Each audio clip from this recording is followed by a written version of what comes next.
The next speakers we have up is in relation to our urban landscapes and our community engagement communities. Just before that, we do have a question up on screen for people, our penultimate poll. And then in the interest of saving time, I'm going to stop talking and I'm going to let Rosin and Paula introduce themselves and introduce Daniela and Dimitra. Thanks, everyone. Hi, everybody. What a fascinating talk we have to follow up on. And I'm delighted to be with you all today. I'm Rosin Byrne. I'm ambassador for urban landscapes and sort of think of us as built environment as well. I'm a landscape architect and I specialize in biodiversity enhancements with communities, very much working with communities and bringing them along. And so this talk is very much about people and how we're connecting people to the new Bauhaus, European Bauhaus, with Paula coming in on community engagements. Daniela Rizzi is our speaker, and delighted to have you here, Daniela. She's also a landscape architect and urban planner, and she's with the ICLEI, senior practitioner there, and working very much at multi-levels on the ground with people and at European level as well. So I'll hand it over to you, Daniela. Yeah. Thank you. Paula, should you go or I go? I think what I'll do is I'll just also do a little brief introduction, because I think what we're aiming for is something a bit like the last speakers, where Daniela and Dimitra can have a good conversation. So very briefly, I'm Paula Vandergery. I'm the ambassador for the community engagement community on the enterprise platform. Delighted to be with you all and to welcome you all, and please join our community if you would like to be involved. And I'm just passionate about how do we really not just include communities, but how do we embrace communities at the heart of nature-based solutions. And I think, you know, Roisin is a very sensitive practitioner as a landscape architect on that score. So I'm delighted to be partnered with her. And I'm also delighted to introduce Dimitra Xidous, who's going to represent community engagement on this session. And the idea is that Daniela and Dimitra we'll have a good conversation around this. I think there's very complementary aspects to it. And so Dimitra is, I'm going to say this first, a published poet. She's also a research fellow at Trinity College Dublin, and she is a co-founder of a social enterprise, not-for-profit social enterprise called Empath, with me. So with no further ado, I'm going to hand over to, I think, Daniela, you're just going to start the conversation. Yes, very happy to. Before I do that, I just want to congratulate the launch of the Connecting Nature Enterprise platform. I think it looks amazing, and I'm very happy to be here in this event to celebrate that with all these amazing line of speakers here. Yeah, so I'm going to talk a little bit about the new European Bauhaus. I don't know how many of you ever heard about it.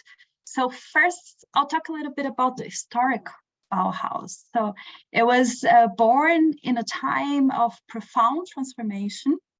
It promoted new materials, interdisciplinarity, smart use of resources. It emphasizes this idea of form follows function. So technology was something important, and it went for simplicity and effectiveness.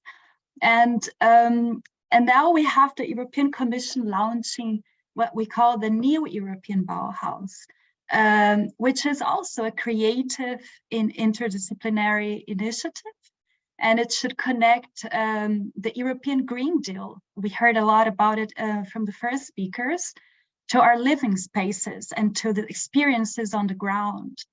So it's about, if you wish, like reinventing ourselves in face of the challenges that we have today with the climate and the biodiversity crisis that we're facing.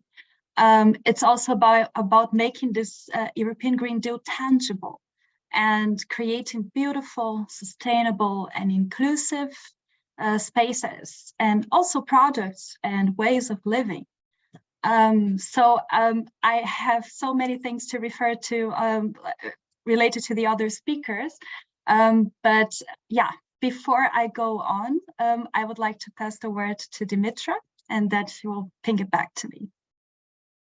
Thanks, Daniela. In fact, I would be very happy just to listen to you talk about this for 15 minutes, and you know, it would be brilliant. But just to tack on to what Daniela has kind of put before us in terms of setting up the new European Bauhaus, and she talked a little bit about the objectives and pillars, you know, around aesthetics, sustainability, and also inclusiveness.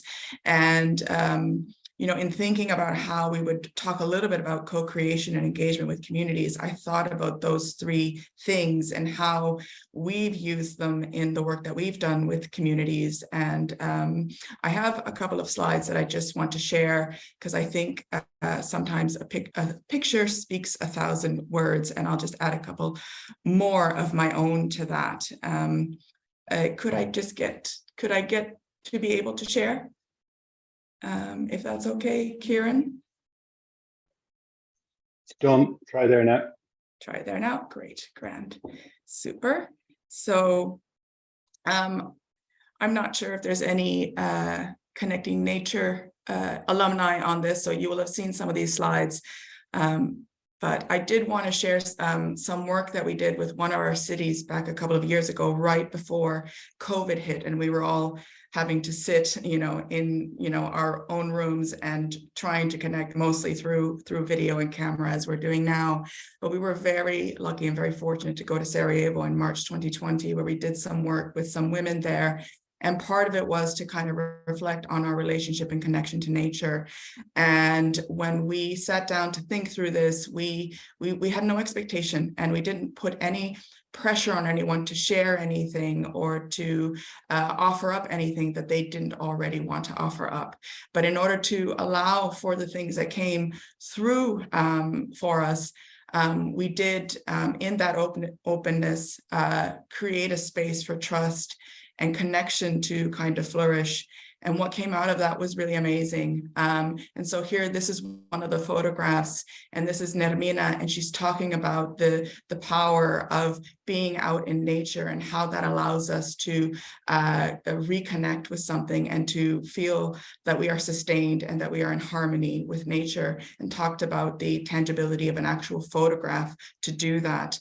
In the second photograph, this is Leila's talking about the role of community gardens during the war in Sarajevo, and talking about how these gardens allowed for people to connect and engage and build a sense of community in a particular time where it was very, very difficult. And then finally, this is Belma, and this is her sister. She's 2 years old, and she was born during the war. But in this photograph, what's being represented is the power of beauty, because when Belma was talking about her experience of moving through the war, living through the war, she talked about the role of gardens being a place for vegetables, and because they needed food. But after the war, they could create space again to grow flowers, and that was, in a way, bringing beauty back into their lives. I just wanted to share those very briefly. And for some reason now I can't, here we go, stop sharing. So just to say very briefly, we did not expect those stories to come through. We didn't ask the women to talk about their experiences of the war. We asked them to reflect on their relationship to nature and think to the past.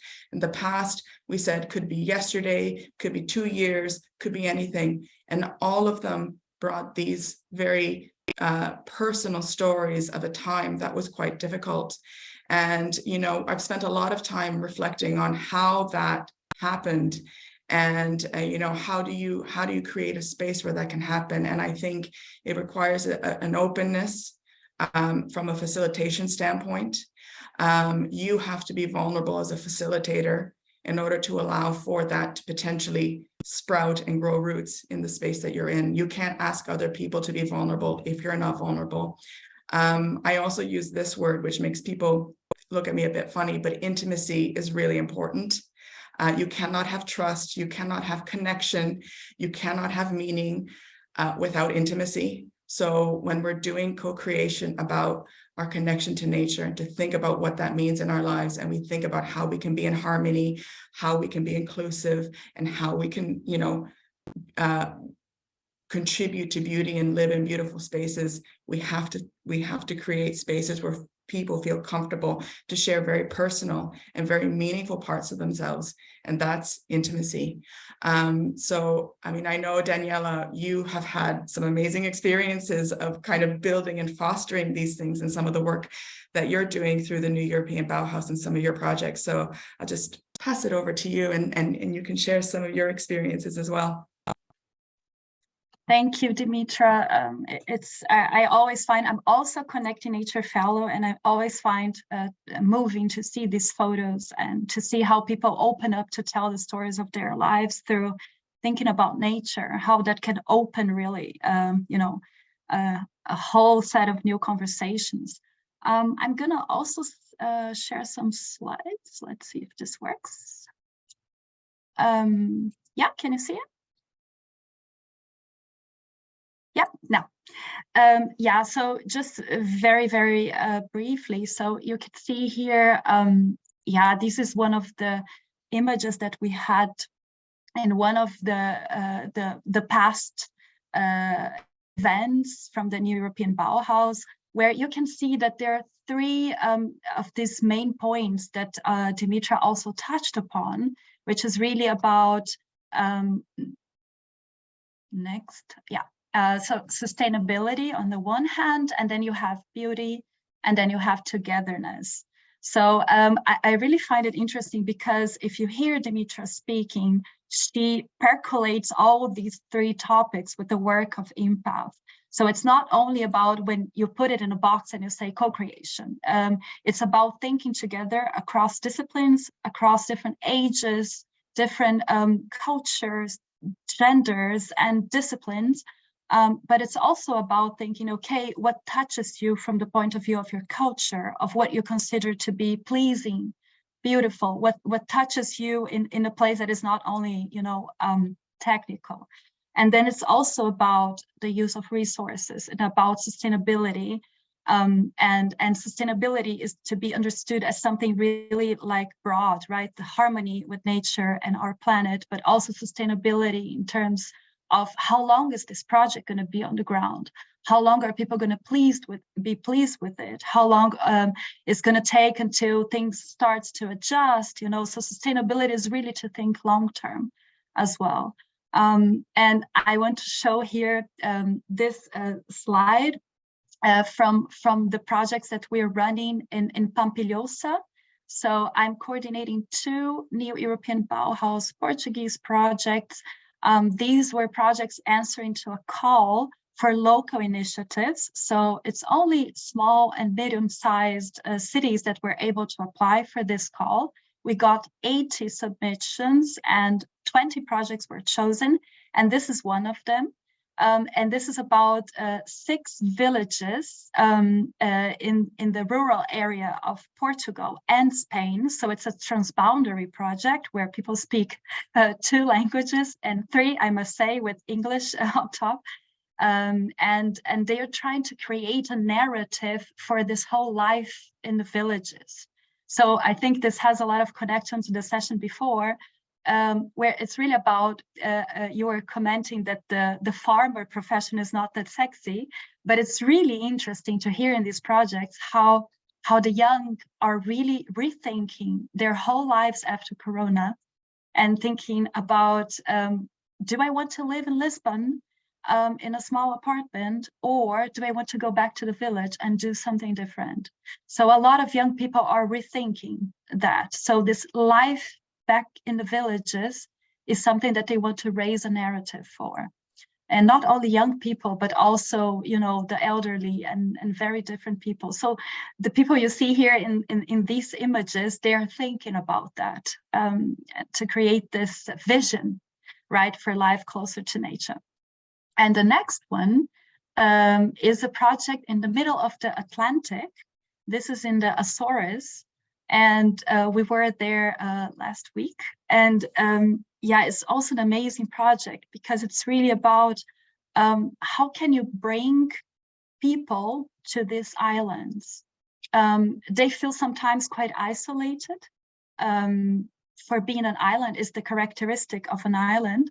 And so there is a kind of an anxiety in a way, and also wish to connect with the continent. And they want to do this through culture. So if you see here in the pictures, a lot of processes that we have been doing with students from schools, also the elderly, there's a dance group there. We're all entering conversations about how can we turn a building that was an old bank into a very energetic and attractive cultural place where people can meet, discuss the problems, open their hearts, bring even artistic residencies. And where is nature-based solutions in all this? So maybe that's my last bit before I pass the ball again to Dimitra. Nature-based solutions is not something that everybody in these projects know about. But it is for sure something that they would love to know more about. So I guess it's a little bit the work of these communities here, and all the speakers and the 200 people that are still listening to us, to show what nature-based solutions can do for the new European Bauhaus, the whole opportunities that we can open, right? Percolating all these three topics. Yeah, and I would just, that's right. Yeah, can I just say one thing before we wrap up? Just because. Thanks, Dimitra. Yeah, just to say, Daniela, in kind of talking about your projects, and I think one of the important things as well when we're thinking about how do we do co-creation, how do we bring nature-based solutions into this, and because people feel very passionate about the places that they live, they want to contribute to them, they want to grow with them and alongside them, but it's also about how do we use language and words that can help people connect with very complex projects, and very, very also thinking about the complex challenges that we all face. And I think we bring our emotions to these processes, we bring our feelings and our whole bodies to co-creation processes, and all in that space we have to allow for the dynamic fluctuation of all of the things that we feel, whether it's joy, anger, grief. I mean, we talked a lot about COVID-19. I don't think we have addressed the collective grief that we have all experienced in the 2 years of having to move through to protect, to keep ourselves safe, to keep older people safe, to try and keep ourselves still moving in some kind of normal way. And all of that has a bearing on how we engage with each other, how we work through co-creation processes, and it filters through to the projects. So, I mean, it's just a really dynamic space, and it is about people, it's about feelings, and it's about just keeping going, I suppose, is the final thing there. Anyway, sorry, I know I've gone over, but I just thought that was really important to say. Yeah. Thanks, guys. That was a fascinating talk, and I think everybody was very attuned to that. So we'll just move on, and thanks to both Daniela and Dimitra. Daniela, thank you very much for mentioning as well, and the relaunch of the platform.